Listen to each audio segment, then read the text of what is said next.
తెలియక కాదు ఓడిపోయేది, ఆచరించక ఓడిపోతున్నాడు. మన గొప్ప స్థాయికి వెళ్ళాలంటే మన బ్యాక్గ్రౌండ్ బాగుండాలి అన్న ఆలోచన తప్పు. అందరూ సమానం కాదు. అతను ఇది చేశాడు, నేను అదే చేస్తాను. కాదు కాదు కాదు కాదు నీలో ఏదో ప్రత్యేకత ఉంది, గుర్తించు. ఎప్పుడైతే నీ ప్రత్యేకతను గుర్తిస్తావో ఎవడో ఎలాంటి పరిస్థితులు వచ్చినా నువ్వు అనుకున్నది నువ్వు లక్ష్యాన్ని సాధించాలంటే అది నీ విజన్ అయి ఉండాలి, నీ క్లియర్ విజన్ అయి ఉండాలి. అలాంటి క్లియర్ విజన్ ఒక బాలుడు ఇక్కడ ఉన్నాడు చూడండి. ఒక బాబు అర్జెంటీనాలో రొసారియోలో పుట్టడం జరిగింది. వాళ్ళ నాన్నెవరు? అతను కోటీశ్వరుడు కాదు, అతను మిలియనీర్ కాదు, ఒక ఫ్యాక్టరీలో కూలీవాడుగా పనిచేస్తున్నాడు. కానీ ఈ బాబు మాత్రం చిన్నప్పటి నుంచి కూడా స్పోర్ట్స్ అంటే చాలా ఇష్టం. ఫుట్బాల్ ఆడుతున్నాడంటే ఎవరి దగ్గరగా బాల్ ఉన్నా కొన్ని నిమిషాల్లోనే తను చేజికిచ్చుకునేవాడు. తన దగ్గరికి బాల్ వచ్చిందంటే 5 కాదు 10 కాదు 15 నిమిషాలైనా ఎవరు కూడా తన దగ్గర నుంచి బాల్ అందించుకునేలేకపోయాడు. ఖచ్చితంగా ఇతను పెద్ద ప్లేయర్ అవుతాడు అన్న నమ్మకం అందరికీ ఉండేది. అంత బాగా ఆడేవాడు. తన మీద తనకు నమ్మకం ఉంది. ప్రపంచం మొత్తం నన్ను గుర్తించే ఫుట్బాల్ ప్లేయర్గా నేను ఎదగాలి అని విజన్ పెట్టుకున్నాడు.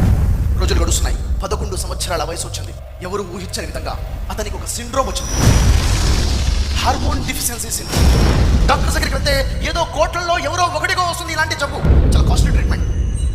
వాళ్ళ నాన్న అంటున్నాడు, ఎంత కాస్ట్లీ అయినా పర్లేదు, నేను డబ్బు పెడతాను, ట్రీట్మెంట్ చెప్పండి అంటే ట్రీట్మెంట్ స్టార్ట్ చేశారు.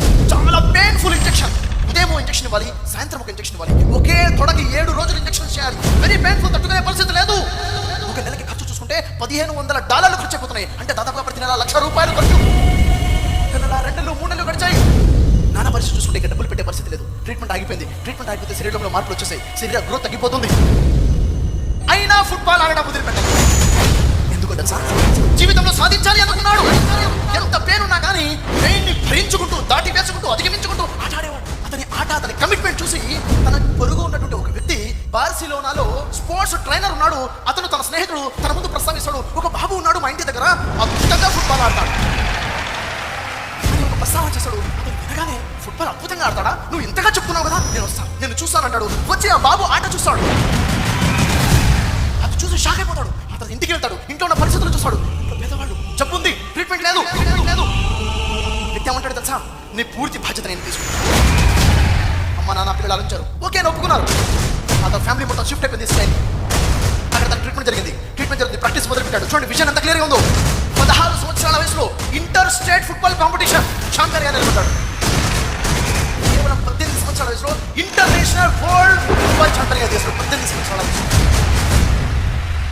చూడండి హార్డ్ వర్క్. ఎవరో Lionel Messi.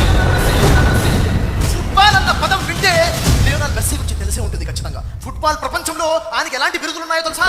Golden ball, golden shoe. ఎలా ఆడేవాడు చూడండి. Guinness book world record. అతి తక్కువ వయసులో అతి ఎక్కువ గోల్ చేసిన గిన్నిస్ బుక్ రికార్డుగా సాధించాడు.